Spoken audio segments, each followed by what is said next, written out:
If you want to use interpreter during calls on POCO F7 while having the ongoing call, you should be able to find this toolbox or sidebar. In my case, it is located on the left side, and I can unfold it in order to open the call toolbox. And over here we have the interpret option. Over here, if we go there for the first time, we need to grant permissions.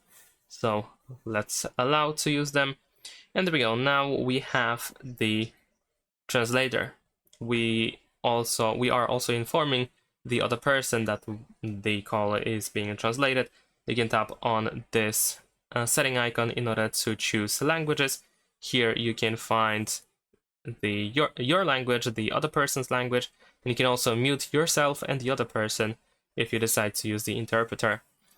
In case you don't have this call toolbox, what you can do is open settings, scroll down to additional settings, open floating windows, go to side toolbox, and over here we need to make sure that call toolbox is enabled. Thanks for watching, leave a like and subscribe.